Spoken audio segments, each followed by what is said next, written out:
What if I told you that the questions keeping you up at night, the ones about life, meaning, and the universe, were first asked over 2,000 years ago?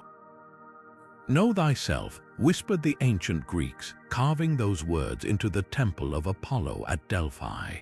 It wasn't just advice, it was an invitation to a revolution of the mind. Philosophy wasn't born in dusty textbooks or lecture halls. It erupted in the bustling markets of Athens, under the olive trees where thinkers dared to question everything. And today, their ideas still shape how we argue ethics, pursue justice, and even dream of the future. Picture this, a world without Socrates asking, why? No Plato imagining ideal societies, no Aristotle dissecting logic like a scientist with a scalpel. Our laws, our morals, even the way we debate truth and lies owe debts to these intellectual pioneers. But here's the twist. Ancient philosophy wasn't some monolithic creed. It was a battlefield of ideas. Stoics clashed with Epicureans over how to find happiness. Cynics like Diogenes lived in barrels to spite societal norms, while mystics like Pythagoras saw numbers as divine. This was the original think outside the box, except the box hadn't even been built yet. So why does this matter to you? Because these thinkers weren't just pondering abstract theories, they were solving very human problems. How do we live well when life is uncertain? What makes a society just? Can we ever truly know anything? Their answers became the hidden scaffolding of your world. Over the next 30 portraits, we'll meet the minds who shaped history's trajectory, from the East's serene sages to the West's fiery debaters.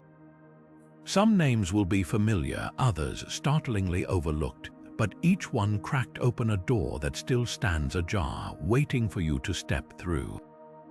Ready? Let's walk backward to move forward. Before Socrates or Plato, before Athens became the cradle of Western thought, there was a man in a bustling port city who dared to ask the simplest yet most radical question of all: what is everything made of? Thales of Miletus, a trader and astronomer turned philosopher, gazed at the Aegean Sea and proposed an answer that shattered ancient worldviews' water. Not as a metaphor, but as the literal foundation of reality. Imagine the audacity of that moment. While others attributed storms to Poseidon's wrath or harvests to Demeter's whims, Thales pointed to nature itself.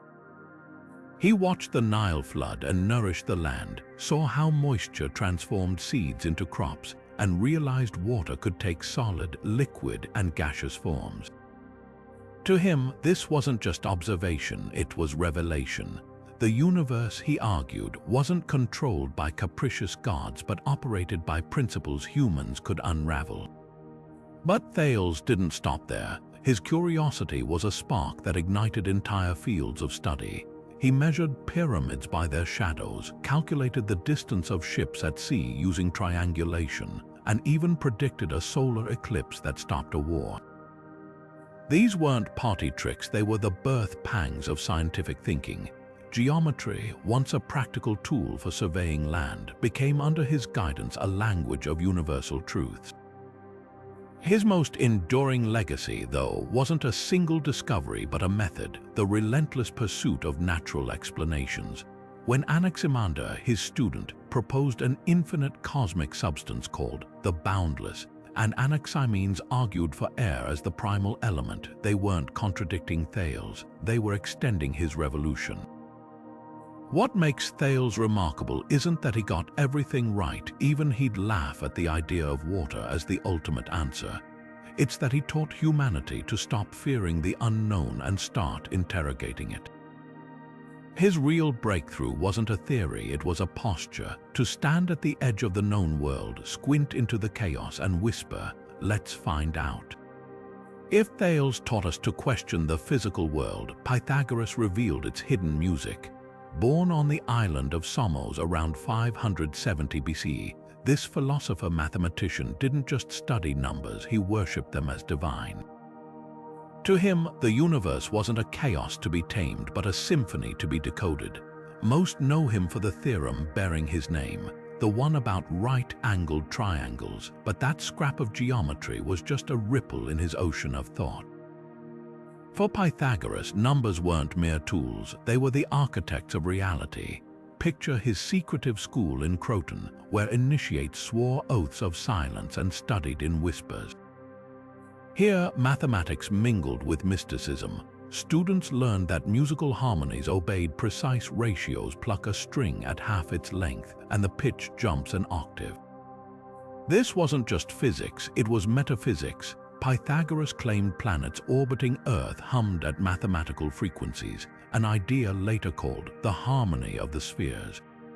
Even the stars, he argued, sang notes we'd hear if our ears weren't dulled by mortality. But his vision stretched beyond the cosmos into the soul itself.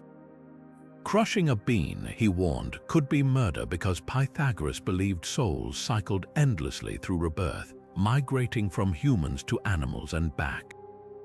His dietary bans on meat weren't just asceticism, they were precautions against accidentally eating an ancestor. This blend of math and mysticism might seem contradictory until you grasp his core conviction: numbers weren't abstract. They were sacred bridges between the visible and invisible worlds. His influence still thrums through modern science. When Galileo called nature a book written in the language of mathematics, he was channeling Pythagoras. Kepler spent years hunting those celestial harmonics. Even today, physicists seek a theory of everything grounded in elegant equations, a quest that owes its optimism to a mystic who heard the universe singing. Yet perhaps his greatest lesson was this: truth isn't just found in labs or logic, but in the spaces where rigor meets wonder. For Pythagoras, the path to wisdom began with counting, but it ended with awe. While Pythagoras heard harmony in numbers, Heraclitus saw fire, but not just the flames you might picture. For this brooding philosopher from Ephesus, fire was the universe's restless heartbeat. Everything flows, he declared in fragments that still spark debate. No man ever steps in the same river twice.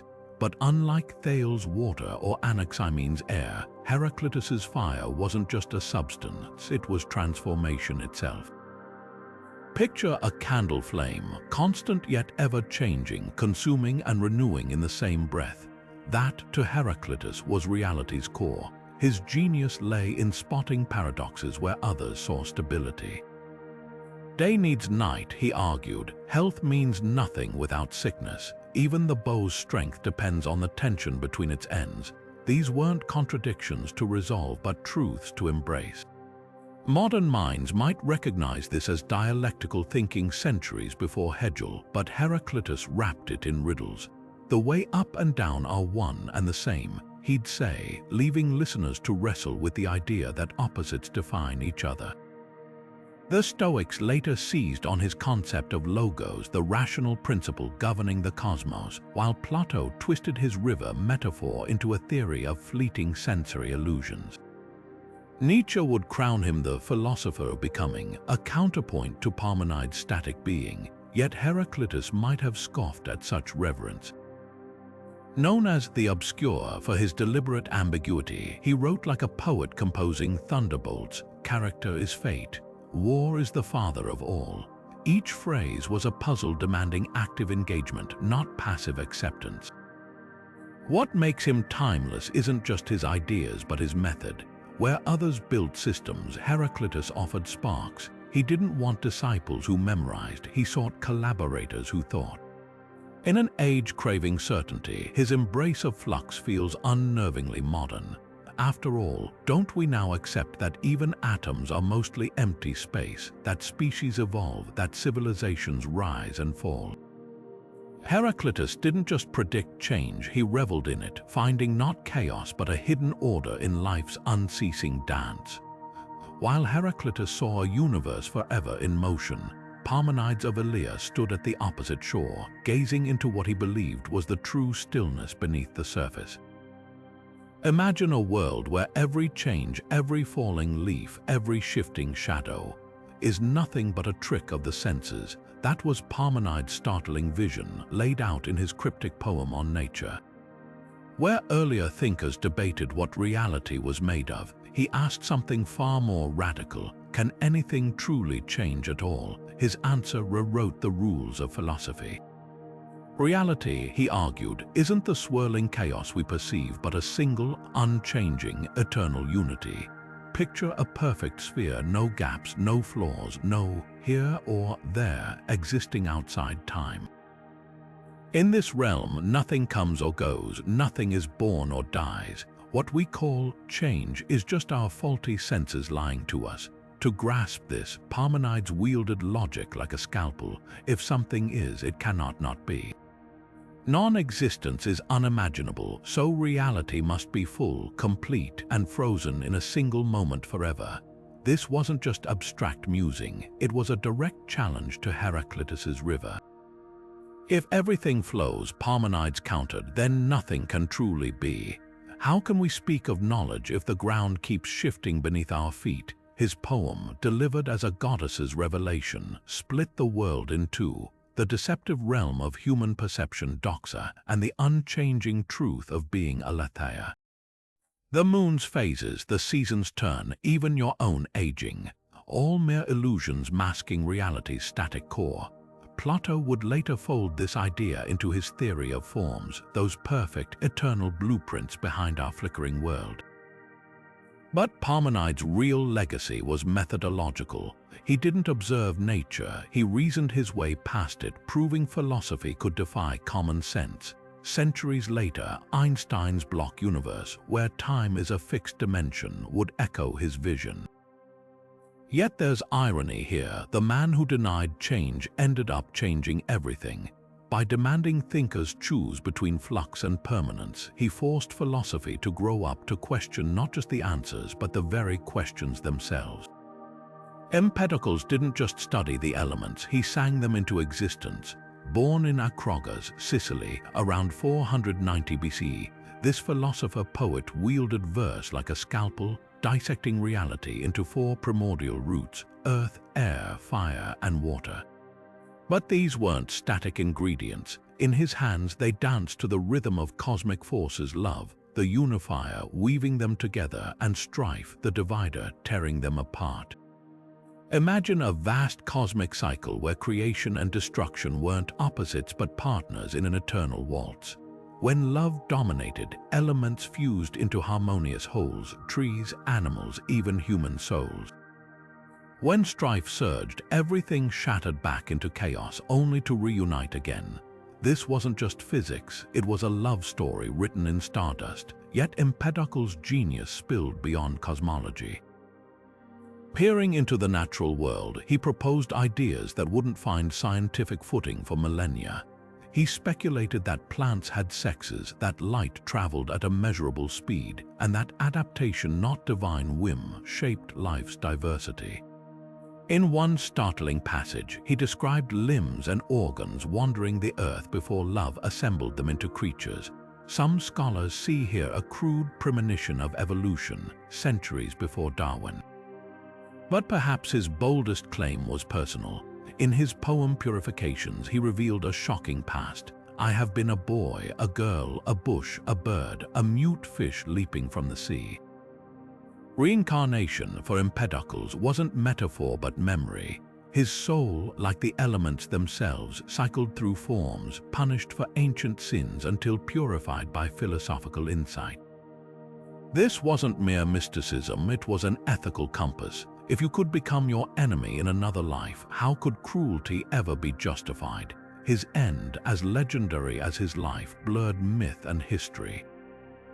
Some say he leapt into Mount Etna's crater, either to prove his divinity or to vanish without a trace, leaving only his bronze sandal behind.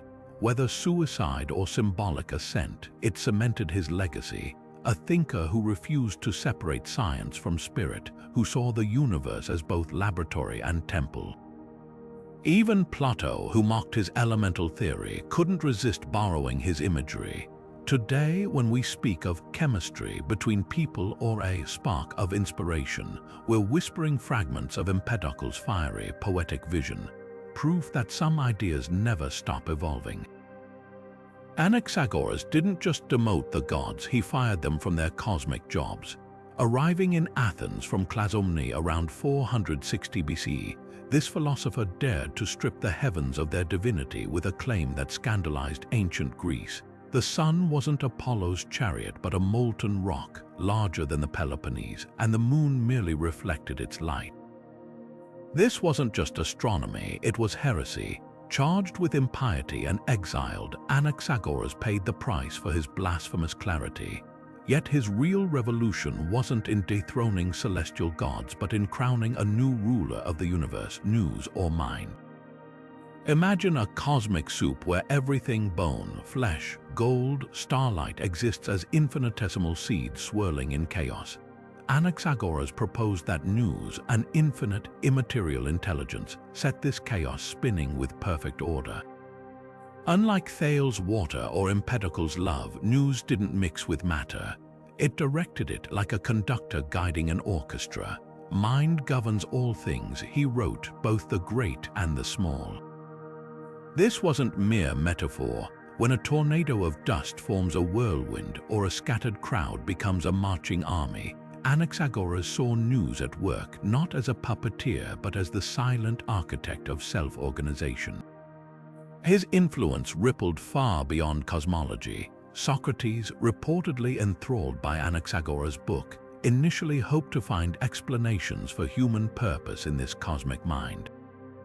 Plato would later adapt nous into his demiurge, the craftsman of the forms, while Aristotle criticized it as a deus ex machina, a lazy answer to complexity. But modern scientists might recognize something startlingly familiar in Anaxagoras' vision. When biologists marvel at DNA's self-assembling precision or physicists ponder why the universe's constants are fine-tuned for life, they're wrestling with his ancient question, does order imply intelligence? What makes Anaxagoras timeless isn't his answers but his audacity. In a world that attributed thought to the heart, he located reason in the brain. Where others saw magic, he sought mechanisms. Even his trial backfired. By forcing Athens to confront the tension between piety and inquiry, he unknowingly paved the way for Socrates' own martyrdom.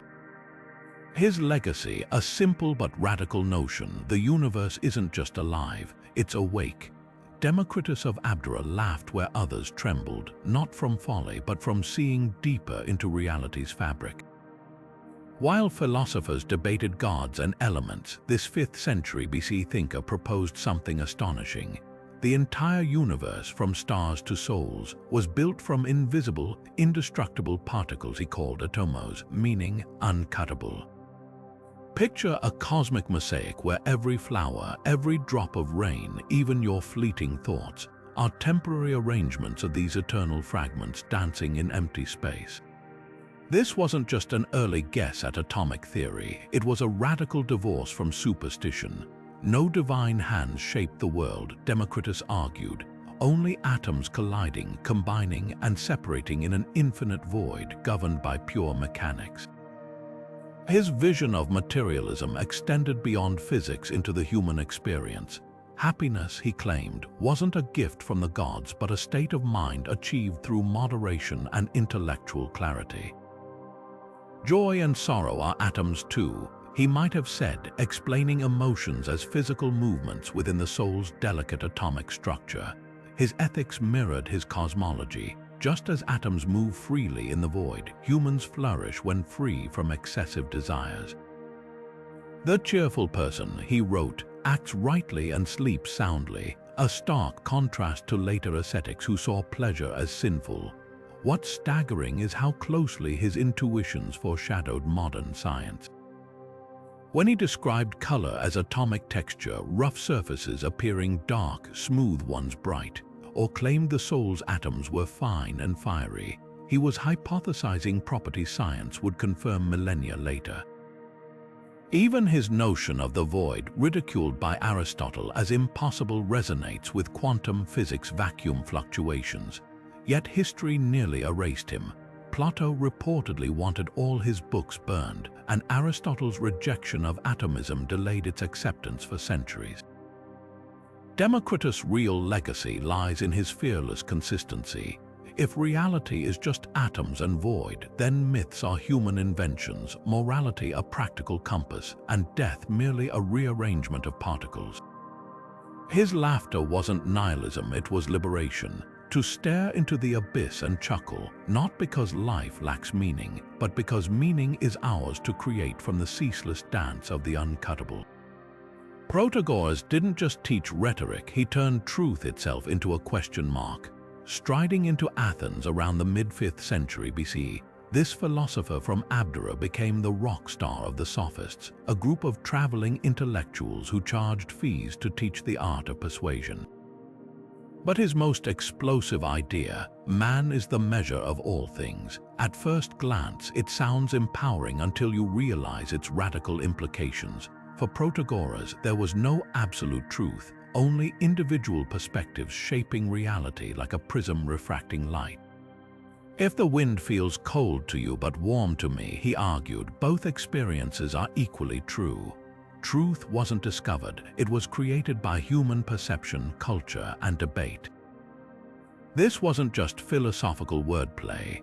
Protagoras saw rhetoric as democracy's lifeblood. In a society where courts and assemblies hinged on persuasion, he taught citizens to argue both sides of any issue with equal skill. Imagine a legal system where prosecutors and defenders weren't searching for an objective right, but constructing competing truths. His methods, like the analogic technique of pitting opposing arguments against each other, made him both revered and feared. Critics accused him of making the weaker argument appear stronger, of trading in moral relativism. But Protagoras would have countered, isn't all justice, in the end, a collective agreement rather than a divine mandate? His skepticism extended to the gods themselves. In a fragment that likely sealed his fate, he wrote, "Concerning the gods, I cannot know whether they exist or not, nor what form they might take." In an era when denying divine power could mean exile or death, this was intellectual brinkmanship. Though tradition claims his books were burned and he fled Athens, his influence seeped into the city's bones. Socrates would later spar with sophists over truth's nature, but even Plato's dialogues betray grudging respect for Protagoras' razor-sharp mind. What makes his legacy so uncomfortably modern is how it mirrors today's debates over fake news and echo chambers. When he claimed every society's laws and gods are human inventions, he anticipated cultural anthropology by millennia. Yet he wasn't a nihilist. If truth is subjective, he implied, then dialogue, not dogma, becomes our compass. His real crime wasn't impiety, but something far more dangerous, teaching people to think for themselves. Gorgias didn't just question reality, he threw it into a hall of mirrors and laughed at the reflections. Born in Leontini around 483 BC, this sophist took Protagoras' relativism and cranked it to dizzying heights with three audacious claims: nothing exists. If anything exists, it cannot be known. If it can be known, it cannot be communicated. At first glance, it sounds like playful nonsense until you realize he was dissecting the very foundations of human understanding. Imagine trying to prove the chair you're sitting on is real. You might point to its solidity, but Gorgias would counter, can you perceive it directly or only through fallible senses? And even if you could know it, how would words, those slippery symbols, ever perfectly capture its essence? This wasn't nihilism, it was a brilliant exposé of philosophy's blind spots. What made Gorgias unforgettable wasn't just his skepticism, but his weaponization of language. While others sought truth, he demonstrated how rhetoric could reshape reality itself. His encomium of Helen defended the infamous Helen of Troy by arguing she either acted under divine will, physical force, persuasive love, or poetic fate, and thus bore no blame. The essay wasn't about Helen, it was a flex. With dazzling reversals, he showed how any position, no matter how scandalous, could be polished into plausibility. Audiences gasped when he'd praise salt or condemn the habit of living, not because he believed these things, but to prove persuasion's power. In an era where speech swayed juries and moved armies, Gorgias became the ultimate wordsmith, weaving paradoxes like spider silk. His legacy slithers through modern thought like a ghost. When postmodernists argue that language constructs reality, they're channeling Gorgias. Every time a lawyer spins doubt in a courtroom or an advertisement twists desire into need, his techniques whisper beneath the surface. Even Plato, who despised the sophists, couldn't resist wrestling with Gorgias in a dialogue that exposed rhetoric's moral tightrope. Was he a charlatan or a prophet? Perhaps both. By exposing how easily words manipulate, he forced philosophy to confront its own illusions. After all, if nothing can be truly known or said, what's left? For Gorgias, the answer was simple: the sheer, thrilling performance of the game itself. Socrates never wrote a single word, yet his voice echoes louder than most who filled libraries. Picture him in the Athenian agora, barefoot and disheveled, ambushing politicians and poets with deceptively simple questions. What is justice? Can virtue be taught? His technique, now called the Socratic method, wasn't about lecturing but about exposing contradictions through relentless inquiry. When a general boasted of courage, Socrates would dissect his definition until the man realized he couldn't actually explain what courage was. This wasn't mere intellectual combat, it was philosophical midwifery, helping others give birth to truths hidden within their own minds. His personal life was as radical as his philosophy. Unlike the sophists who charged fees, Socrates taught freely, claiming his only wisdom was knowing how little he knew. He could endure freezing nights in thin cloaks, outdrink anyone at symposia without getting drunk, and stood transfixed in thought for hours, once remaining motionless from dawn till dusk, puzzling over a problem. To him, the unexamined life wasn't just worthless, it was a kind of slavery to ignorance. Then came the trial that changed Western thought forever.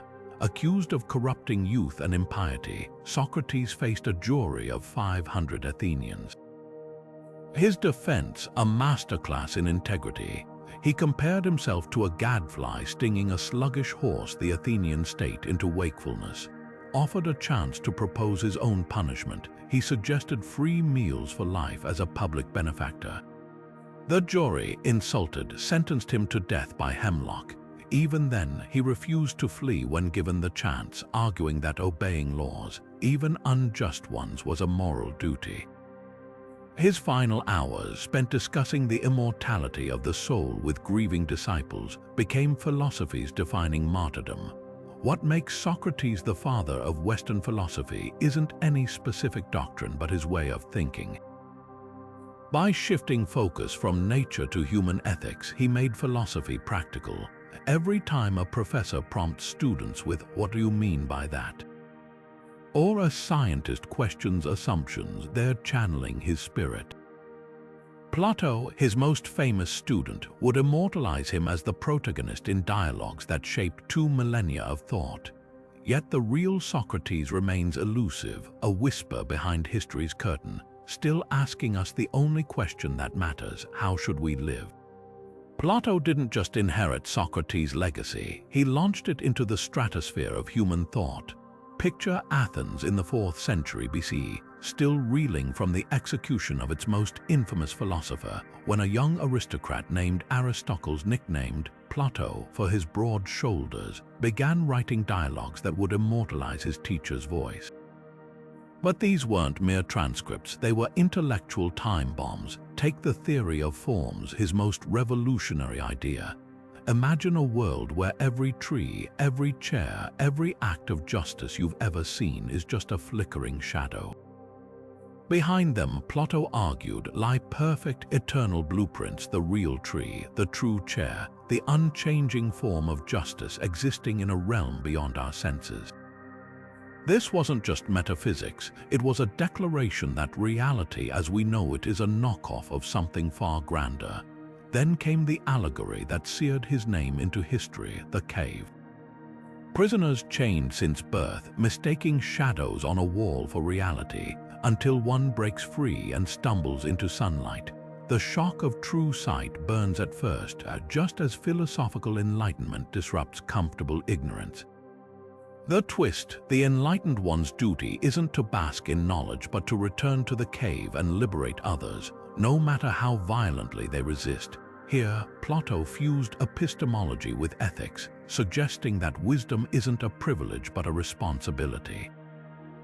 This vision would echo through millennia, from Galileo's defiance of dogma to modern whistleblowers exposing uncomfortable truths. But Plato wasn't content with abstract realms. His Republic dared to redesign society itself, proposing philosopher kings rulers trained for decades in reason and ethics as the antidote to democracy's fickle mobs. Until philosophers rule as kings, he wrote, cities will have no rest from evils. It's a jarring idea today, smacking of elitism, yet it sparked debates about meritocracy versus populism that still rage.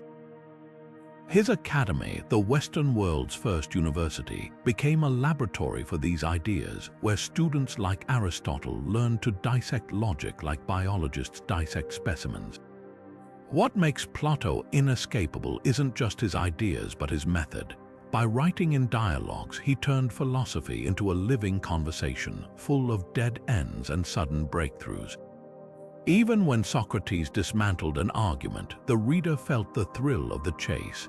Modern science, with its hypothesis and falsification, owes him a debt. So do courtroom cross-examinations and even Socratic parenting techniques that tease out a child's reasoning. His shadow stretches so far that philosopher Alfred North Whitehead quipped, "All Western philosophy is a footnote to Plato." Yet the man himself might have smirked at that. After all, the real Plato, like his forms, remains just beyond our grasp. Aristotle didn't just walk in Plato's shadow. He measured it, dissected it, and built an entirely new edifice of thought beneath it. Picture the Lyceum, his Athenian school where students wandered shaded walkways debating everything from squid anatomy to the soul's nature. This was no ivory tower. It was a workshop of the mind where observation and logic hammered at truth from all angles. Where Plato saw eternal forms, Aristotle saw something far messier and far more interesting. Reality, he argued, wasn't some perfect blueprint beyond our reach, but existed right here in the particular. This specific oak tree growing from an acorn, that actual government functioning or collapsing. His genius was to systemize the chaos, creating frameworks that still shape how we categorize knowledge today. Take logic. Aristotle's groundbreaking organon didn't just teach argumentation, it gave us the very tools of rational thought. Syllogisms like, all humans are mortal, Socrates is human, therefore Socrates is mortal, became mental scaffolding for Western reasoning, but his metaphysics cut deeper. Where Plato's forms existed apart from objects, Aristotle proposed that form and matter were inseparable, the whatness and stuff of reality fused together. A statue's form wasn't some abstract ideal but emerged from the marble itself under the sculptor's hands. This hylomorphism from hyl meaning matter and morph meaning form became philosophy's first serious attempt to bridge the abstract and the tangible. His Nicomachean ethics shifted moral philosophy from starry-eyed ideals to practical wisdom. Happiness, eudaimonia, he claimed, wasn't pleasure or honor but flourishing through virtuous activity, not as rigid rules but as habits cultivated like a master craft. Courage, for instance, meant finding the midpoint between recklessness and cowardice in each situation. Yet his politics revealed a starker realism. Observing that man is by nature a political animal, he analyzed constitutions like a biologist classifying species, famously warning that democracy could decay into mob rule without educated citizens. His chilling justification of slavery as natural for inferior beings shows even geniuses blinkered by their era. The Poetics gave us tragedy's blueprint catharsis through pity and terror, while his scientific works catalogued animals by traits, pioneered embryology, and even classified dolphins as mammals centuries before science confirmed it. No armchair theorist, Aristotle dissected sea creatures on Lesbos and recorded how chick embryos developed daily. This empirical hunger made him the West's first true scientist, though his geocentric universe and belief in spontaneous generation also led science down dead ends for centuries. Medieval scholastics like Aquinas baptized Aristotle as the philosopher, wedging his logic into Christian theology. When Renaissance thinkers rediscovered his texts via Arabic scholars, they sparked revolutions in both science and art. Galileo's experiments refuted his physics yet owed their method to his insistence on observation.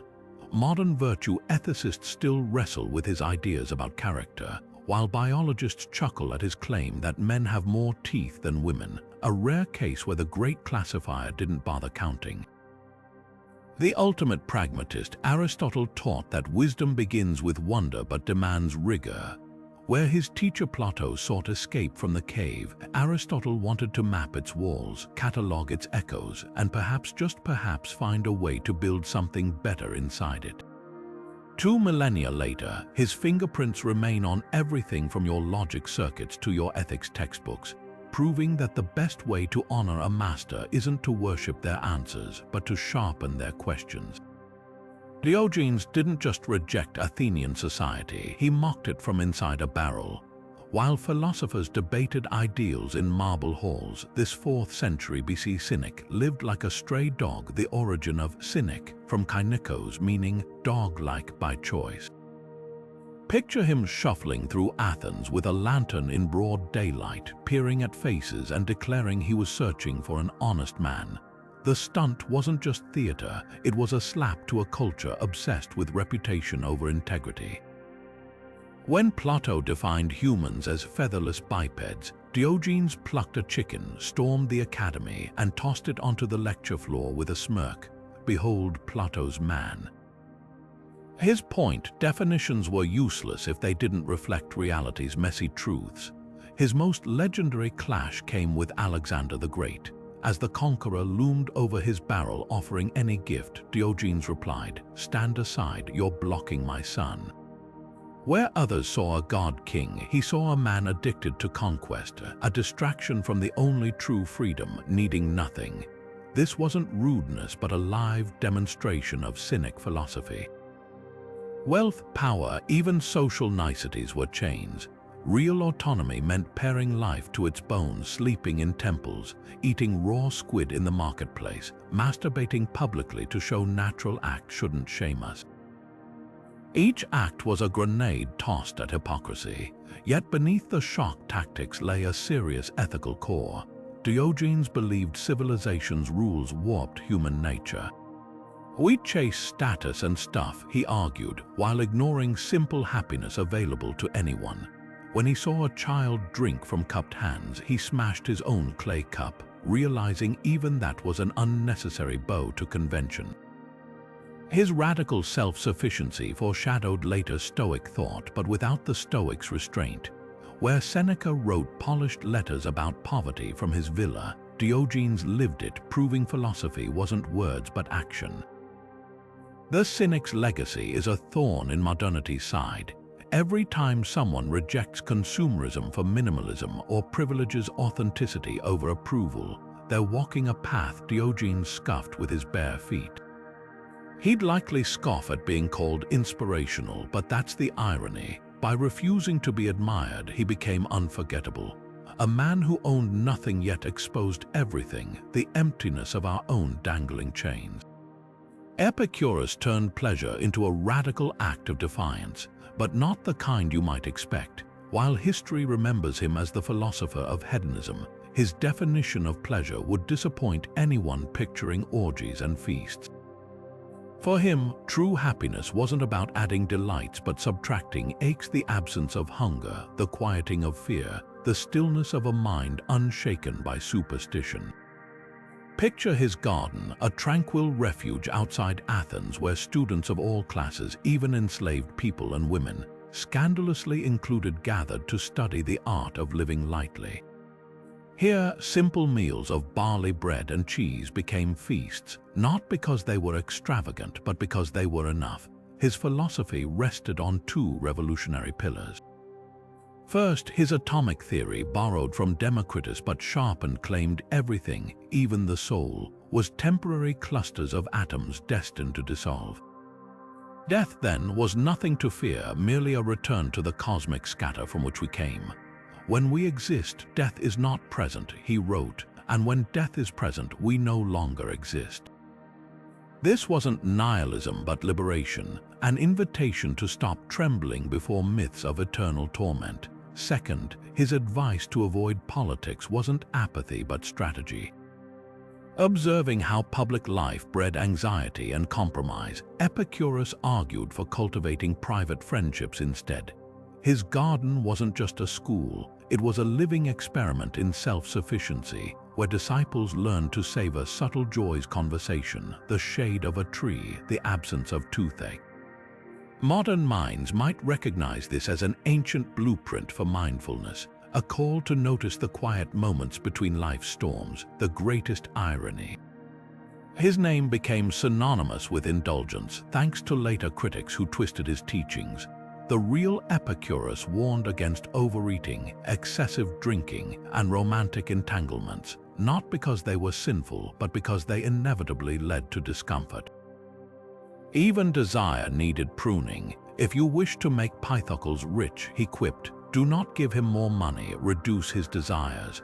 This wasn't asceticism but a calculated calculus, the recognition that the sweetest pleasures are those that don't leave a hangover, physical or emotional. Today, his ideas pulse quietly through our culture. Every minimalist rejecting clutter, every therapist teaching clients to sit with discomfort, even Silicon Valley's stoic CEOs, they're all unwitting heirs to the garden. Epicurus' real rebellion wasn't against pain, but against the lies we tell ourselves about what makes life worth living. In a world that equates happiness with accumulation, his whisper across the centuries feels downright revolutionary: enough is a feast. Zeno of Citium didn't just teach philosophy, he turned shipwreck into a way of life. Stranded in Athens after a maritime disaster wiped out his cargo, the Phoenician merchant stumbled upon a bookseller reading Socrates' dialogues. Instead of despairing over his lost fortune, he had an epiphany. What if true security wasn't in wealth but in how we think? Right there, amid the chaos of his ruined plans, Stoicism was born. Zeno began lecturing under the painted colonnade of the Stoa Poikile, giving his school its name, and offered Athenians something radical: a life philosophy built not on avoiding storms but on learning to sail through them. At its core, Stoicism wasn't about suppressing emotions but redirecting them with razor-sharp logic. Zeno argued that nature operates by divine reason logos, and human happiness comes from aligning with this cosmic order. Virtue, wisdom, courage, justice, temperance wasn't just moral decoration. It was the only true good. Everything else, health, wealth, even life itself, he labeled indifference. Not worthless but secondary. Picture a Stoic facing illness. They might seek treatment, preferred indifference, but their worth wasn't tied to recovery. Real failure wasn't suffering, it was losing moral integrity in the process. The dichotomy of control became Stoicism's most practical tool.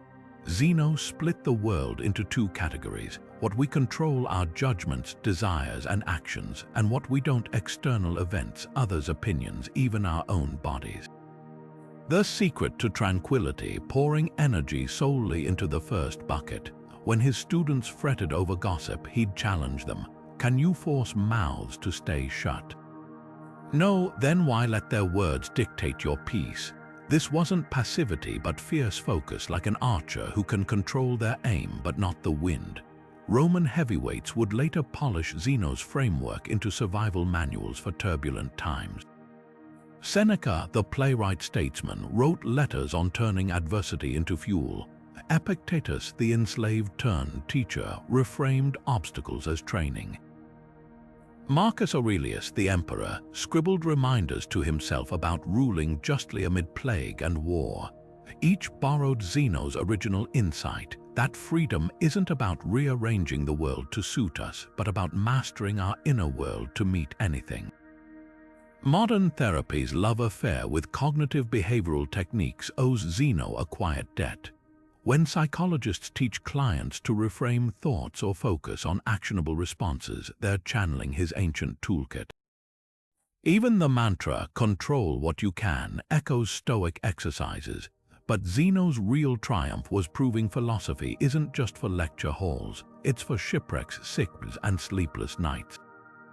The founder who lost everything taught us how to find the one thing that can't be taken, our own unshakable perspective. Pirho of Illes took doubt beyond philosophy. He turned it into a lifestyle. Unlike other thinkers who built systems of belief, this 4th century BC philosopher tore them down with a simple but devastating question: can we ever truly know anything? After traveling with Alexander the Great's army to India, where he encountered Hindu ascetics and Buddhist sages, Pirho returned to Greece convinced that certainty itself was the enemy of peace. His solution was epicé, a total suspension of judgment, not just about gods or ethics, but about everything. Does honey taste sweet? Pirho would shrug. Maybe to you, but can you prove it's not just your senses deceiving you? Is the sky blue only according to your eyes, which have failed you before? This wasn't nitpicking. It was a full-scale assault on humanity's confidence in its own perceptions. His daily life became a performance art of indifference.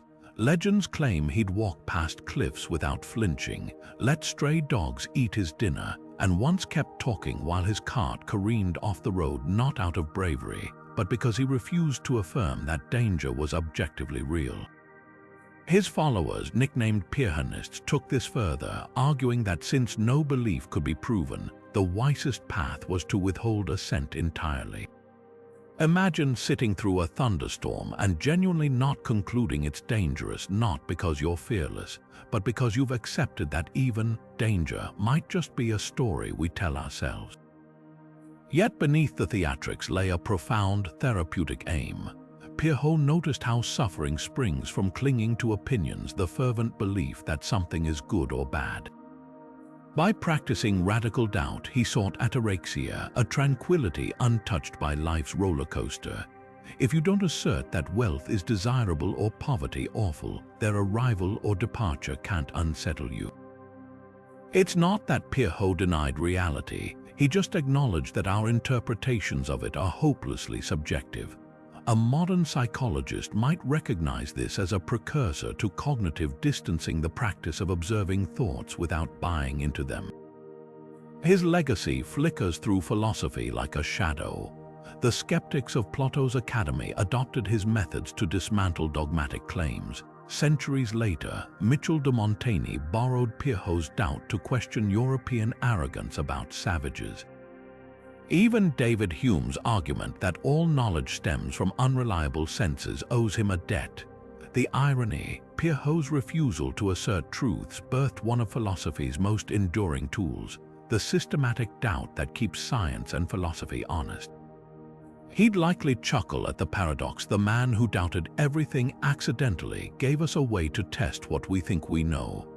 Plotinus turned philosophy into a ladder reaching toward the divine, not with blind faith, but with the razor's edge of reason. Born in Roman Egypt around 205 CE, this thinker didn't just revive Plato's ideas, he set them ablaze with a mystical intensity that would illuminate centuries of theology. At the heart of his vision stood the One, an ineffable source beyond being, beyond thought, even beyond existence as we understand it. Imagine a sun so radiant that looking at it would blind you, not because it's dark, but because its light outstrips your capacity to see. That was Plotinus's One, so perfectly whole it couldn't be divided, described, or approached directly, yet from it cascaded all reality like light spilling from an inexhaustible lantern. This cosmic drama unfolded through emanation, not creation, not craftsmanship, but an overflowing. First from the One came divine mind news, where Plato's forms lived as perfect archetypes. Next flowed the world soul, animating the material universe like a river nourishing a parched landscape. Finally, there was matter itself, the faintest echo of the original light, so diluted it became the realm of illusion and suffering. But here's the twist: this wasn't a hierarchy of value but of proximity. Even a clod of dirt, Plotinus insisted, still carried a spark of the one, however dim. Salvation lay in recognizing that spark everywhere, especially within. His account of the soul's journey reads like an ancient self-help manual for the spiritually ambitious.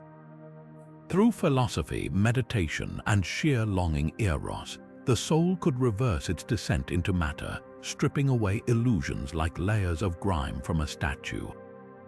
In his famous analogy, we're like sculptors chiseling away at marble, not to create something new, but to reveal the beauty already hidden within. This wasn't about escaping the body, but transcending its false limits to remember our true home. When Plotinus himself achieved ecstatic union with the One 4 times, his student Porphyry claimed he described it as the flight of the alone to the alone, a phrase that still gives mystics chills. The shockwaves of his Neoplatonism reshaped religions not yet born when he died. Christian thinkers like Augustine adapted his framework to explain the Trinity, swapping the One for God and Nous for Christ, the Logos. Islamic philosophers like Al-Farabi wove his emanation theory into Quranic cosmology, while Jewish Kabbalists mapped his descending light onto the tree of life. Even Renaissance artists, drawing circles within circles to depict the heavens, borrowed his vision of a universe radiating from a single point. Yet for all his influence, Plotinus would likely scoff at being called a theologian. His goal wasn't worship, but understanding, a return to unity so complete that knower and known became indistinguishable. In an age obsessed with material success, his message feels like a whispered secret. What if the wealth we seek isn't out there, but waiting patiently in the silence we've forgotten how to hear? While Greek philosophers debated atoms and ideals, a teacher in ancient China was asking a different kind of question. How do we live well together? Confucius, born in 551 BC during the chaotic spring and autumn period, didn't just ponder morality. He built an entire social operating system from the ground up. Picture a society crumbling under warlords and corruption, where old rituals had become empty gestures. Into this turmoil stepped a man who believed harmony wasn't about laws or force, but about the quiet revolution of personal conduct. His genius, recognizing that ethical behavior wasn't some lofty ideal, it was as learnable as archery or calligraphy. At the heart of his philosophy lay Ren, a word often translated as benevolence but richer than any English equivalent. Imagine it as a compass with 2 needles, respect for others Shu and the pursuit of self-cultivation Zhong. When a disciple asked for a single principle to live by, Confucius gave what we'd now call the Golden Rule: do not impose on others what you do not wish for yourself. But this wasn't passive kindness, it demanded active effort. A ruler practicing Ren didn't just avoid cruelty, he fed the hungry. A son's Ren meant not just obeying his father, but understanding the spirit behind familial duties. Ritual lie might sound stuffy to modern ears, but for Confucius, it was the glue of civilization. Not the hollow repetition of court ceremonies, but the conscious practice of gestures that acknowledge our interconnectedness. The way you pour tea for an elder, the tone you use with a sibling, even how you mourn. These weren't social niceties, but the very fabric holding society together. His emphasis on the 5 relationships: ruler-subject, father-son, husband-wife, elder-younger, friend-friend, wasn't about blind hierarchy but mutual responsibility. Yes, a son respects his father, but the father must earn that respect through moral example. The 5 classics he compiled, including the Book of Songs and Book of Changes, weren't just texts but training manuals for virtuous living. Poetry mattered because it refined emotion, music because it harmonized the heart, history because it taught the consequences of virtue and vice. His own sayings, collected in the Analects, read like a mosaic of practical wisdom. When you see a worthy person, think of emulating them. When you see an unworthy person, examine yourself. Centuries after his death, emperors would weaponize his teachings to enforce obedience, but the real Confucius was no authoritarian. His ideal ruler was more gardener than tyrant, cultivating goodness through moral example, not coercion.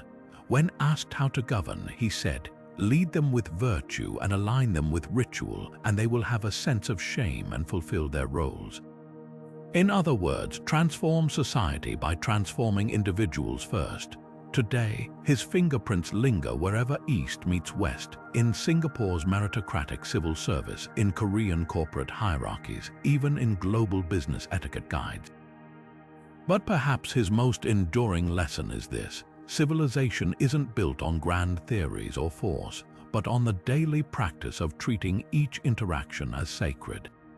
Not bad for a man who considered himself not a sage, but a transmitter who invented nothing. Laozi wasn't just a philosopher, he was a vanishing act. Legend says this shadowy figure, born in 6th century BC China, penned the Tao Te Ching before riding a buffalo into the wilderness, leaving behind only 81 enigmatic poems that would shape East Asian thought forever. Unlike Confucius, who mapped out elaborate social rituals, Laozi spoke in paradoxes that dissolved certainty like sugar in tea. His central concept, the Tao, translates as the way, but don't mistake it for a path you can walk. Imagine instead a river so vast you can't see its banks, a current that carries galaxies and tadpoles with equal ease. The Tao isn't something to worship or even understand. It's the spontaneous order of the universe, humming beneath every breath and breeze. His most subversive idea, Wu Wei, often clumsily translated as non-action. This wasn't about laziness, but about aligning with the Tao's natural flow, like a gardener who knows when to prune and when to let wildness thrive. A ruler practicing Wu Wei doesn't issue endless decrees. He cultivates conditions where harmony emerges on its own. Picture a reed bending in the wind. It doesn't resist the storm, yet it survives where rigid oaks snap. Laozi took this further, arguing that weakness itself contains hidden strength. Water wears away rock, he wrote, celebrating the soft and yielding as agents of transformation. Then there's yin and yang, those swirling opposites that define Daoist cosmology. Light needs shadow, stillness needs motion, even life needs death to give it meaning. But Laozi's brilliance lay in spotting how these forces constantly trade places. A seed yin becomes a tree yang, which then drops seeds yin again. Where Confucius saw a world needing order, Laozi saw a dance of complements where control often backfires. Governing a large country is like frying a small fish. He warned, flip it too much and it crumbles. The Tao Te Ching's influence rippled far beyond philosophy. Chinese landscape paintings, with their misty mountains and blank spaces, whisper Laozi's love for the unformed and implicit. Traditional medicine embraced his balance of yin cooling, nourishing, and yang heating, activating energies in diagnosing illness. Even martial arts like Tai Chi embody Wu while using an opponent's force against them rather than meeting brute strength with more brute strength. And that legendary feud with Confucius, when the younger Confucius supposedly came seeking wisdom, Laozi reportedly scolded him for his rigid rituals, comparing virtue to the stink of rotten meat. The clash wasn't personal but philosophical. Where Confucius built fences, Laozi wanted open sky. Yet in time, Chinese culture learned to hold both: the structure of Confucianism for public life, the fluidity of Taoism for private solace. Today, as burnout culture glorifies hustle, Laozi's voice still murmurs an alternative. Sometimes the wisest action is to stop acting, to let the river carry you instead of fighting its current. Mencius didn't just defend Confucianism, he gave it teeth and a beating heart. 2 centuries after Confucius wandered the warring states preaching ritual and virtue, this 4th century BC philosopher faced a world where those ideals seemed naive. Rival schools like the Mohists preached universal love, while Yangists championed selfishness as natural law. Into this fray stepped Mencius, armed with a radical counter-intuition. Humans aren't blank slates or savage competitors, but born with innate sprouts of goodness, compassion, shame, courtesy, and wisdom, waiting to be cultivated like tender shoots in a garden. His evidence, the instinctive horror anyone feels seeing a child teeter near a well. No calculus of profit or social conditioning explains that lurch in the gut, he argued. Its proof morality is woven into our very design. His debates with Daoists, a hard-nosed skeptic of human goodness, read like intellectual prize fights. When Daoists claimed human nature is like water, indifferent to flowing east or west, until guided Mencius fired back. But does water have no preference for downward flow? His point, just as water's essential nature is to seek low ground, ours is to seek virtue, though corruption or neglect can dam that natural current. This wasn't blind optimism. He acknowledged how famine or tyranny could warp character, comparing a barren ox mountain to souls stripped bare by hardship. Yet even then, he insisted, the roots of goodness survive underground, waiting for the right conditions to regrow. Where Confucius spoke of benevolent rulers, Mencius demanded revolution. His concept of the mandate of heaven, that rulers who abuse power forfeit divine sanction, justified deposing tyrants. The people are the most important element in a nation, he declared, the sovereign the least. Picture him advising King Chuan of Kai. When the monarch admitted feeling pity for an ox led to slaughter, Mencius pounced on that flicker of empathy as proof he could govern justly. A king's duty wasn't just to avoid cruelty, but to actively share joys with his subjects, reducing taxes, teaching sustainable farming, and listening to their grievances. Fail, and the people had every right to rebel, a doctrine that later dynasties would both fear and exploit. His political vision was radical pragmatism. While others debated abstract ideals, Mencius outlined concrete policies: granaries for famine relief, land reforms to prevent peasant destitution, even early notions of progressive taxation. He compared good governance to rainfall after drought, transformative but unobtrusive. Yet his deepest insight may have been psychological, that moral cultivation isn't grim duty but joyful alignment with our true nature. To fully realize one's heart is to understand one's nature, he wrote, and to understand one's nature is to know heaven. Centuries before Western humanism, Mencius offered this startling equation: to be most fully human is to touch the divine. The ripple effects are staggering. His sprouts of virtue theory would bloom into Neo-Confucianism a millennium later, while his mandate of heaven justified dynastic cycles for centuries. Modern psychologists studying moral development in infants find eerie echoes of his claims. Even his agricultural metaphors, goodness as tender shoots needing care, resonate in today's trauma-informed education. But perhaps his greatest legacy is the challenge he hurls across millennia. If we really believe people are born for goodness, why do we build systems assuming the opposite? Zhuangzi didn't just teach Taoism, he turned it into a cosmic joke where the punchline was always on you. Imagine a philosopher so playful he'd argue with a skull in a graveyard, or compare wisdom to a frog in a well who thinks its tiny circle of sky is the entire universe. This 4th century BC thinker took Laozi's enigmatic Tao and spun it into whimsical allegories that shattered human pretensions like glass, his most famous provocation. The butterfly dream. Once I dreamed I was a butterfly, flitting joyfully without self-awareness. Then I awoke. Was I Zhuangzi who dreamed of being a butterfly, or a butterfly now dreaming it's Zhuangzi? This wasn't just poetic musing, it was a wrecking ball swung at our certainty about identity itself. If reality could shift so fluidly between man and insect, what else might we be wrong about?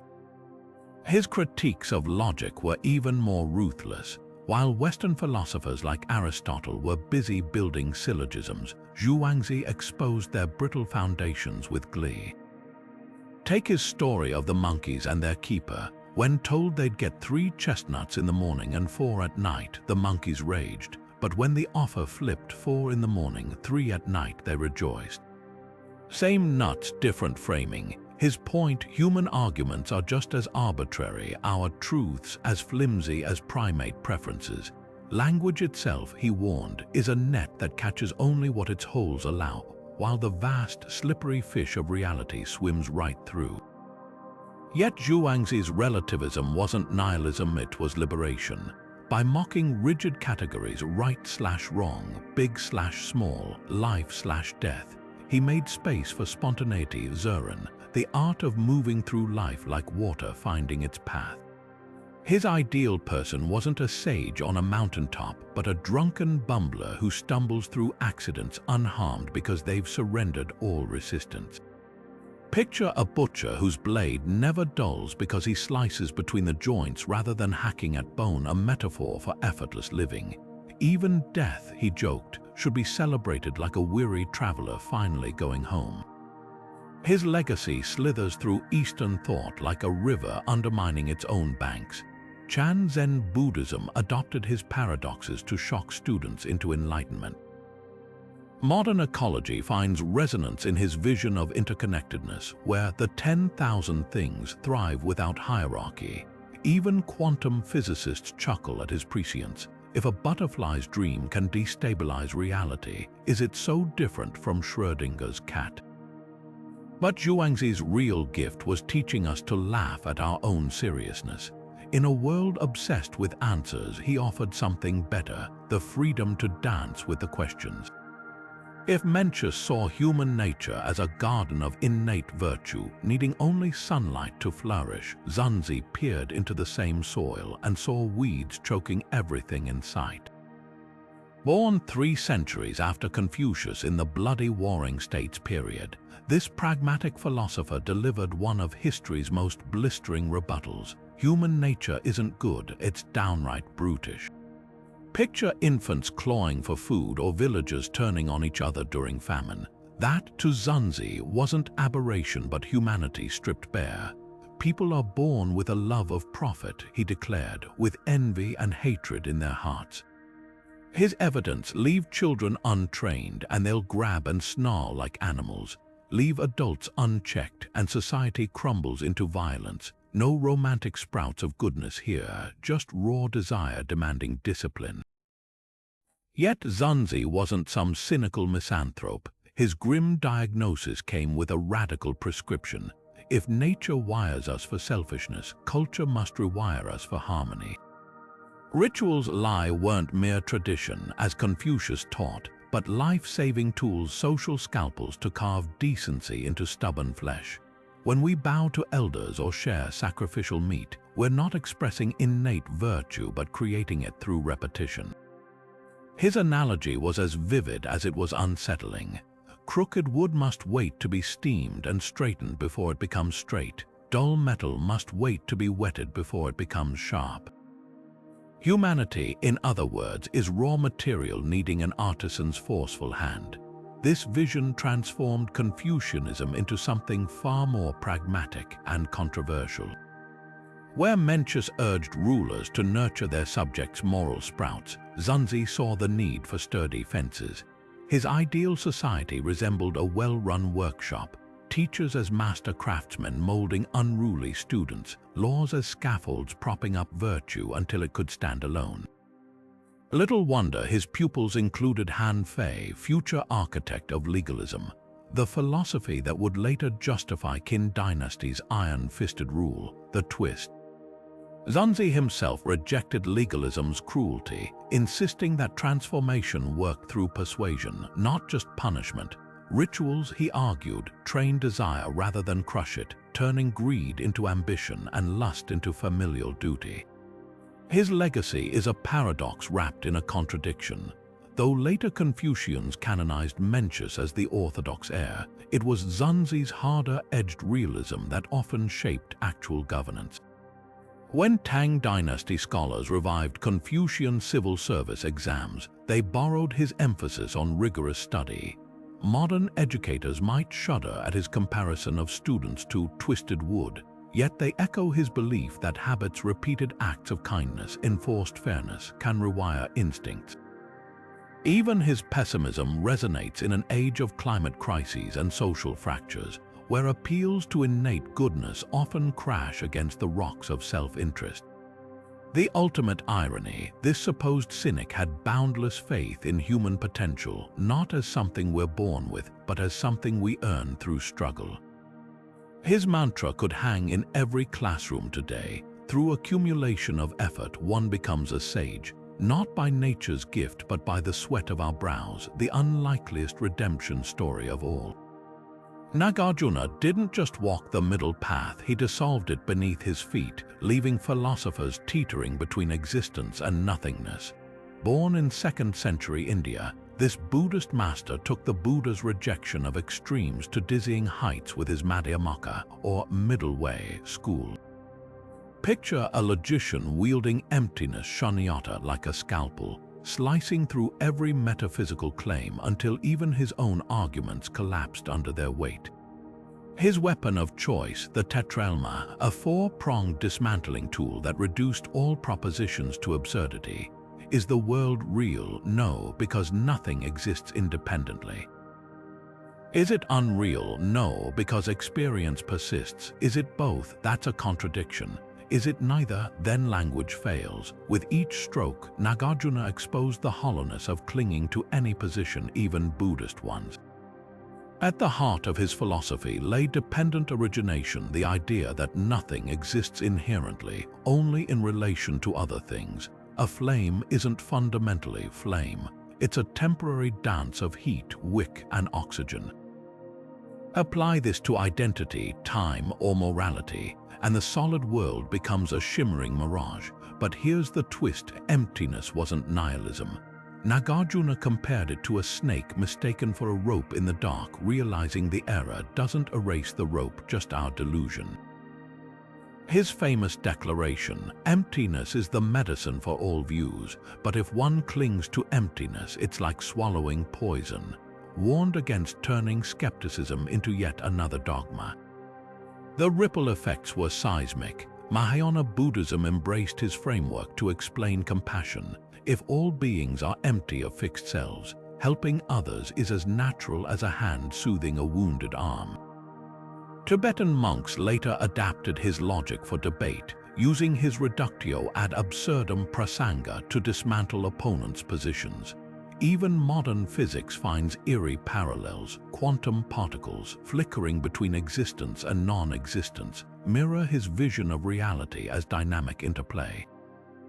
Yet Nagarjuna's greatest trick was making paradox the path to peace. By showing that all concepts crumble under scrutiny, he pointed beyond thought, to a direct experience as ungraspable as moonlight on water. His legacy whispers a challenge to every seeker. Truth isn't found by building better theories, but by the terrifying freedom of letting them all go. Adi Shankara didn't just interpret the Upanishads, he set them on fire and scattered their light across India. Born in 8th century Kerala, this philosopher saint walked into a theological battlefield where Buddhism and ritualistic Hinduism clashed, and left behind a revolution called Advaita Vedanta. Picture a world where priests argued over how many gods to worship, while monks meditated on emptiness. Shankara's answer was as radical as it was simple. Brahman alone is real, eternal, unchanging, infinite consciousness, and everything else from mountains to memories is Maya, illusion as fleeting as a bubble in a stream. Not because the world doesn't exist, but because it doesn't exist independently. Like gold shaped into rings and bracelets, all forms are temporary expressions of one indivisible reality. His commentaries on the Upanishads weren't dry analysis but surgical strikes on ignorance. Take the famous Tat Tvam Asi, thou art that. Where others saw a poetic hint, Shankara saw a direct path to liberation. The self-Atman isn't some tiny soul trapped in flesh but Brahman itself, obscured only by layers of delusion.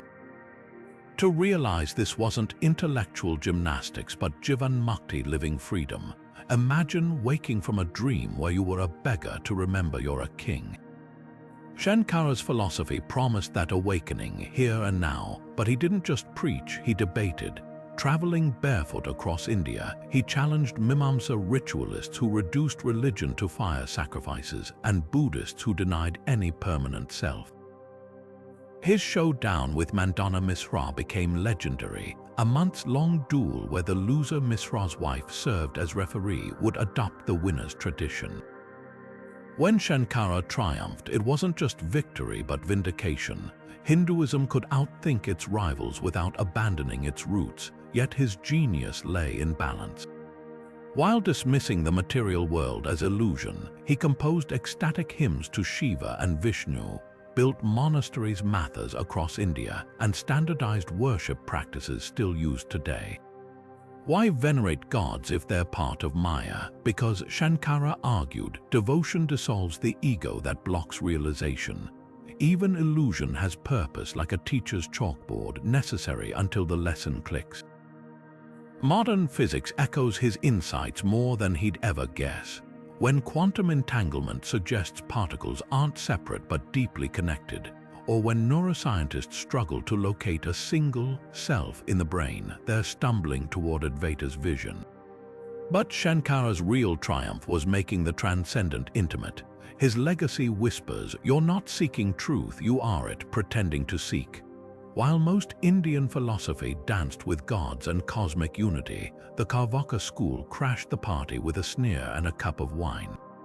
Picture 7th century BC India, a land of fire sacrifices and soul-seeking sages, when a group of hard-nosed materialists declared, "There's no afterlife, no karma, no soul.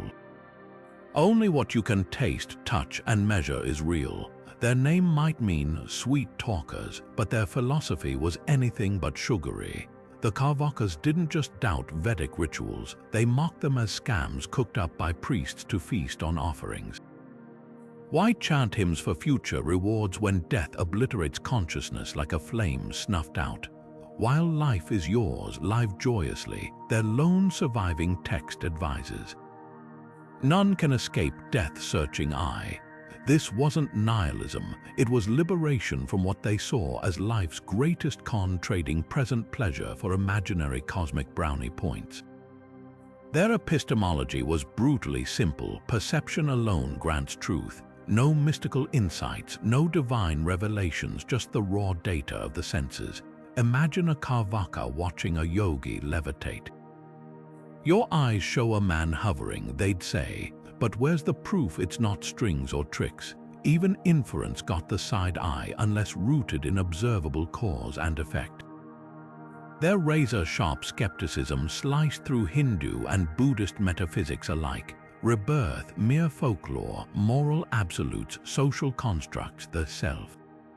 A temporary chemical flicker in the brain. In one surviving fragment, they compare the body's sole relationship to fermentation. Consciousness arises from matter like alcohol from fermenting rice, vanishing when the mixture breaks apart. Ethically, they championed a hedonism that would make Epicurus blush.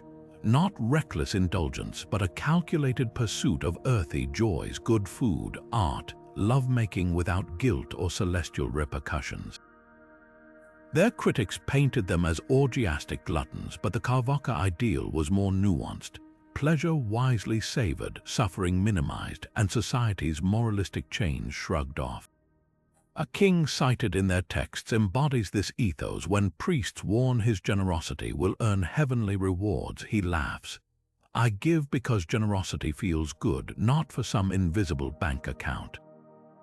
So why do we know so little about them? The Carvakas wrote no scriptures, relying on oral debates and satirical poems that stung elites. Their texts weren't lost, they were burned. Orthodox Brahmins and Jains systematically purged their works, leaving only fragments quoted by outraged opponents.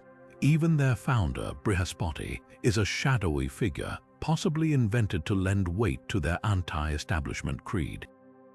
Only through enemies' dismissals do we hear whispers of their arguments, like eavesdropping on a riot through the walls of a temple, yet their ghost lingers. When modern atheists demand evidence for religious claims, when neuroscientists reduce consciousness to neural sparks, even when we savor a sunset without obsessing over its deeper meaning, we're walking paths the Carvacas cleared millennia ago. Their real crime wasn't immorality, but something far more dangerous, reminding us that wisdom begins not in the clouds, but right here, in the unapologetic embrace of our senses, our brevity, our defiant, earthly aliveness. Patanjali didn't just teach yoga, he engineered a step-by-step escape plan for the human soul. Around the 2nd century BCE, when Indian philosophy bubbled with competing visions of liberation, this sage took the scattered practices of meditation, ethics, and breathwork and forged them into a precise science of transcendence, the Yoga Sutras. Imagine a manual so concise it fits in your pocket, yet so dense each line crackles with revelation. At its heart lies the Ashtanga, the 8-limbed path, not a linear checklist but a spiral staircase where every step reinforces the others. It begins with yamas and niyamas, the ethical bedrock: non-violence, truthfulness; non-stealing, chastity; non-greed, then cleanliness, contentment, discipline, self-study, and surrender to the divine. These weren't moral platitudes but psychological hygiene, clearing the mental debris that distorts perception. The next limbs, asana, posture, and pranayama, breath control, might surprise modern yogis sweating in studio classes. For Patanjali, physical practice wasn't about fitness but stability. A steady, effortless posture wasn't the goal, it was the prerequisite for turning inward. Breathwork, meanwhile, was the remote control for the nervous system, slowing inhalation and exhalation to quiet the mind's static. Then came pratyahara, the art of withdrawing senses from external distractions, not to reject the world but to see it clearly, like wiping fog from glasses. With the outer layers mastered, the yogi plunged into the inner trilogy: dharana, concentration; dhyana, meditation; and samadhi, absorption. Picture focusing on a candle flame until the flicker fills your awareness, dharana; then the observer and flame merging until only light remains, dhyana; finally dissolving into pure consciousness where even the flame vanishes, samadhi. This wasn't blissful zoning out but hyper-awareness stripped of egos, filters, a state Patanjali called kaivalya, liberation. Not an otherworldly paradise but the realization that the self was never bound to begin with, like a wave remembering its ocean.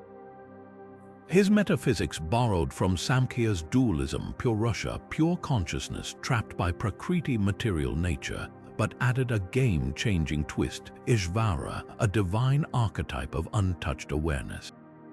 This wasn't a god demanding worship, but a North Star for orientation, proving freedom was possible. Modern psychologists might recognize his chitta vritti's mind fluctuations as the default mode network, that mental chatter meditation seeks to calm. Even his kleshas, afflictions like ignorance, egoism, attachment, resemble today's understanding of cognitive distortions. The Yoga Sutra's genius lies in their pragmatism. Where mystics spoke in riddles, Patanjali offered tools: cultivate opposite thoughts to counter negativity, pratipaksha bhavana; observe sensations without reaction, vairagya; use mantras to focus the restless mind. His legacy thrives wherever someone breathes through stress or sits with racing thoughts, not to escape life but to meet it with unshakable clarity, the ultimate irony. The man who mapped transcendence left no biography, as if whispering his final lesson: liberation isn't about the dancer, but the dance. Cicero didn't just borrow from Greek philosophy, he remixed it into a Roman masterpiece, proving that the best ideas thrive when they cross borders. Picture the 1st century BCE, a time when Rome's republic teetered on the brink of collapse, torn by civil wars and demagogues. Into this chaos stepped a self-made man from Arpinum, armed not with a sword but with a pen. His weapon, an eclectic blend of Stoic resilience, Platonic idealism, and skeptical rigor, tailored for practical Roman minds. While Greek thinkers debated in academies, Cicero brought philosophy down to the forum, insisting it wasn't just for toga-clad sages but for senators, lawyers, and citizens navigating a fracturing world. Take his On Duties, a guidebook for ethical living that fused Stoic duty with Roman pragmatism. Unlike Kant's abstract imperatives, Cicero's ethics were street-smart. Justice meant keeping promises, even to enemies. Courage required weighing risks like a general. Decorum wasn't stiff tradition, but knowing when to adjust your tone for a jury or a dinner party. His famous maxim, "Not for ourselves alone are we born," wasn't just altruism but social survival theory. A society where individuals clawed only for personal gain, he warned, would combust like dry tinder. Centuries later, Enlightenment thinkers like Locke and Montesquieu would mine this text for blueprints of civic virtue. Then there's his rhetorical genius. On the Orator didn't just teach speechcraft, it revealed persuasion as the lifeblood of democracy. To Cicero, a great orator needed not just flawless technique but encyclopedic knowledge, law, history, even agriculture, because truth, he argued, wears many masks. His own speeches, like the fiery Catilinarians, showed this in action. Logic sharp as a gladius, metaphors vivid as Pompey's frescoes, and timing so precise he could turn a mob's rage into solemn silence. Modern politicians still crib his tricks, whether they know it or not, framing arguments in threes for memorability, pacing crescendos for emotional impact. Yet his deepest legacy might be his role as philosophy's guardian. As Sulla's purges and later Caesar's dictatorship threatened to erase Greek thought, Cicero translated works by Plato, Aristotle, and the Stoics into Latin, coining terms like qualitas quality and morales moral to make them sing in Rome's tongue. His Tusculan disputations popularized philosophy as self-help for turbulent times, offering Stoic exercises to tame grief or fear. Imagine a retired consul dictating these words at his villa while political winds shifted violently, knowing his own life might soon be forfeit. His courage wasn't just in confronting Antony, but in betting that ideas outlived tyrants. The irony, this champion of the Republic died for it, his severed hands and tongue displayed as a warning to dissenters. Yet the killers forgot. Cicero's real voice wasn't in his flesh, but in the words he smuggled into eternity. When Renaissance scholars rediscovered his manuscripts, they ignited a humanist revolution. Thomas Jefferson owned 5 copies of On Duties. America's founding fathers debated his checks and balances. Today, whenever someone argues that principles must bend to real-world complexities, or that free speech is democracy's last line of defense, their walking path. Cicero paved proof that some thinkers don't just bridge east and west but time itself. Seneca understood power's paradox better than anyone. He spent years whispering Stoic wisdom into the ear of an emperor who'd later order his death. Born in Roman Hispania around 4 BC, this philosopher-statesman became the dark prince of practical Stoicism, turning personal torment into timeless advice on resilience. Picture him drafting letters to his friend Lucilius while navigating Nero's court, a viper's nest where one misstep could mean exile or execution. His pen became his lifeline, producing works like On the Shortness of Life, a blistering manifesto against wasted time. "Life is long if you know how to use it," he wrote, skewering the crowd chasing promotions and parties while their souls withered. To Seneca, busyness was the ultimate distraction, people treating their lives like spare change, careless with what they assumed they had in infinite supply. His ethics weren't abstract theories but survival tactics. In Letters from a Stoic, he reframed adversity as training, poverty, a chance to practice simplicity. Betrayal, a lesson in self-reliance. Even exile, which he endured for 8 years under Claudius, became fodder for reflection. A change of place, not of mind, solves nothing. His concept of premeditatio malorum, mentally rehearsing worst-case scenarios, wasn't pessimism but emotional inoculation. Modern therapists would recognize it as exposure therapy for the psyche. Then came Nero. As the young emperor's tutor, Seneca initially tempered the boy's excesses, drafting speeches urging mercy and reform, but power corroded their bond. When Nero murdered his own mother Agrippina, Seneca's complicity grew. He likely ghost-wrote the letter justifying the act. The philosopher who preached virtue now found himself polishing a tyrant's lies. His later writings betray a man wrestling with compromise, urging detachment while swimming in politics' murkiest waters. The end was pure Stoic theatre. Accused of plotting against Nero in 65 CE, Seneca was ordered to die. Unlike Socrates' quick hemlock, his death was drawn out, slitting veins, drinking poison, finally suffocating in a steam bath as he dictated final thoughts on courage to scribes. Even in extremis, he turned suffering into performance art, proving his creed. Philosophy isn't about words, but how you meet the blade. Centuries later, Renaissance humanists like Erasmus resurrected his works, seeing in them a blueprint for engaged citizenship. Montaigne copied whole passages into his essays. Today, his ghost haunts every productivity guru riffing on time management, every resilience coach quoting, "What need is there to weep over parts of life?" The whole of it calls for tears, but Seneca's true legacy isn't in aphorisms, it's in his raw humanity. He wasn't the perfect Stoic, he was a brilliant, flawed man reaching for wisdom while the palace burned around him, reminding us that philosophy shines brightest when tested against the dark. Marcus Aurelius wore the purple robes of an emperor but carried the worn notebook of a philosopher. While leading Rome through plague, war, and betrayal, he scribbled private reflections in Greek, not for publication, but as mental armor against the temptations of absolute power. These midnight musings, later titled Meditations, reveal a ruler who saw the throne not as a privilege but as a Stoic test. Could one govern the world's mightiest empire without letting it govern one's soul?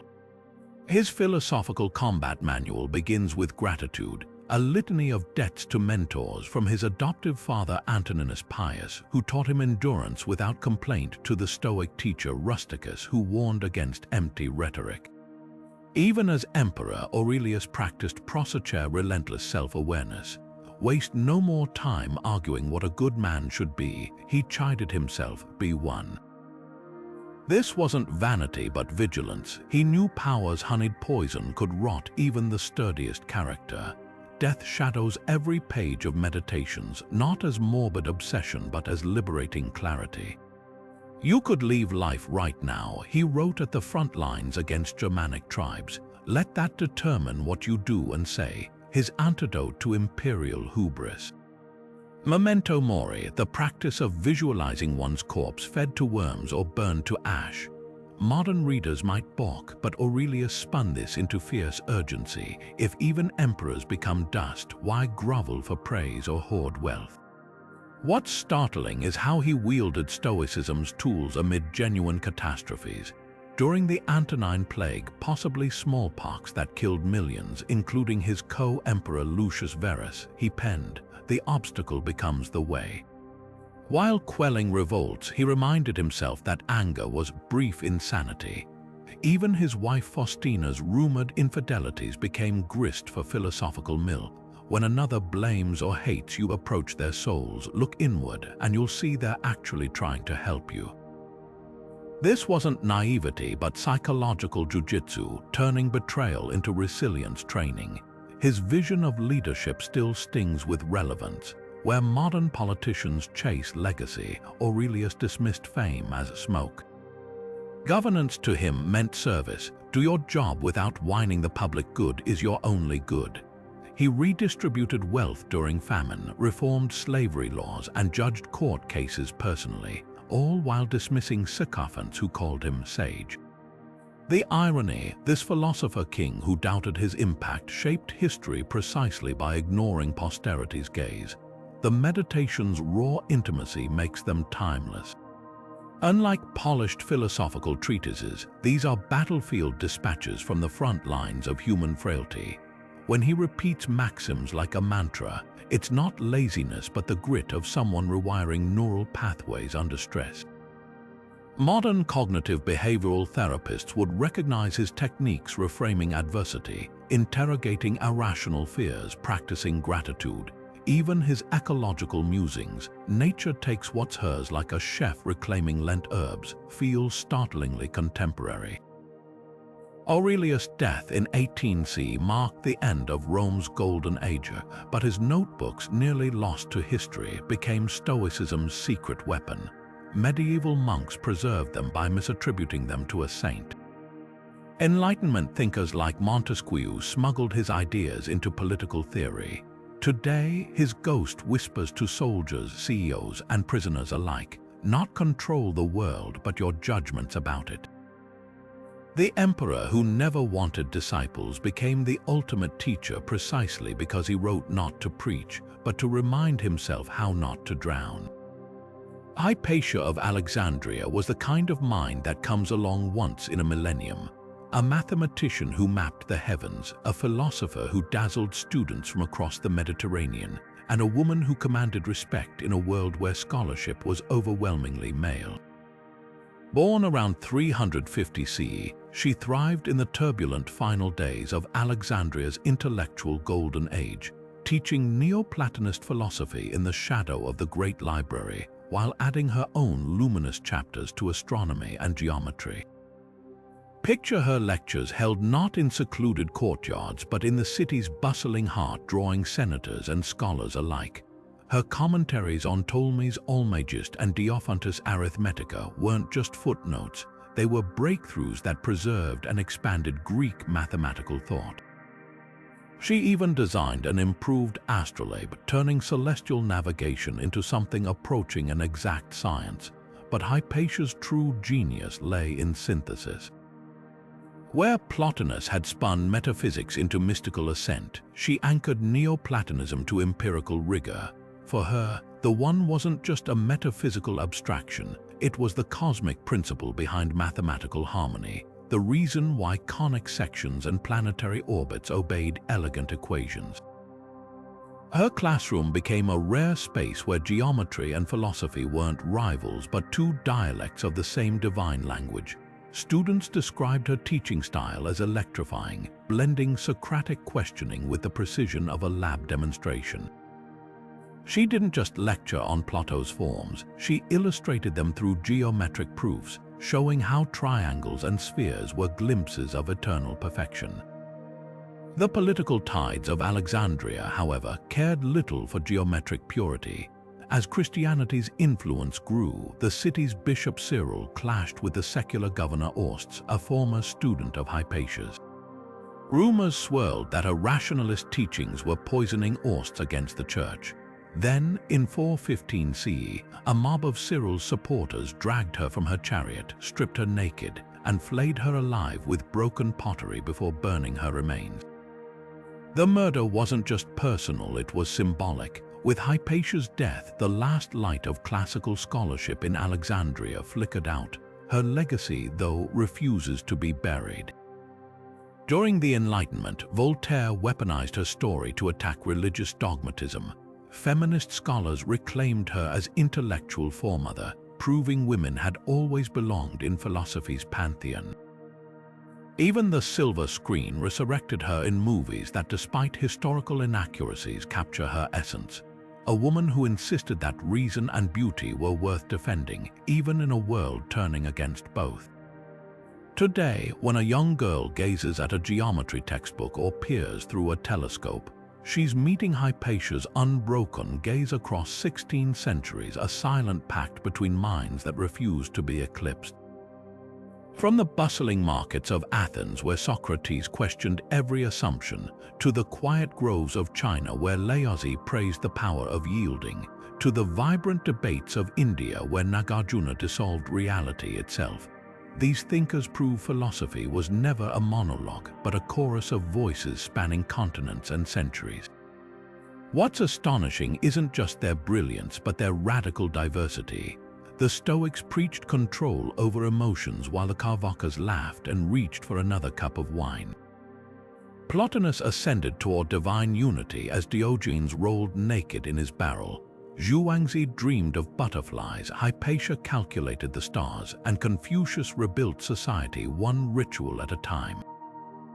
Yet beneath these contrasts thrived a shared obsession, the hunger to make sense of our place in the cosmos.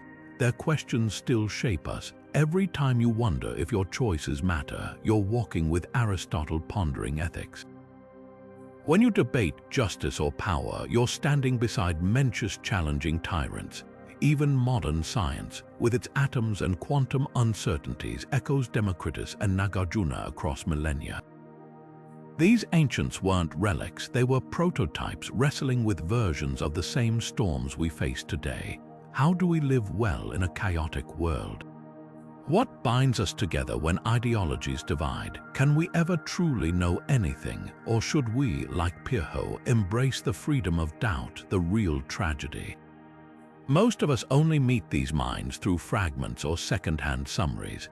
Imagine reading Marcus Aurelius' private struggles with power, or sinking into Zhuangzi's playful parables without a textbook filter. Their works aren't dusty artifacts, they're invitations, letters from the past asking us to join the greatest conversation humanity's ever had. So here's your challenge, pick one.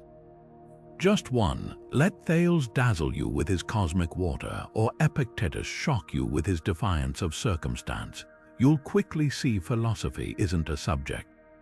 It's a survival kit. If this journey through 30 minds left you craving more, you're exactly where you should be. Hit subscribe because we're just scratching the surface. Up next, the medieval mavericks who kept wisdom alive when the world went dark.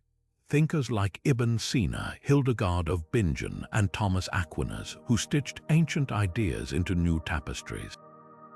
The conversation's been raging for thousands of years. Don't just eavesdrop, lean in. The next chapter starts now.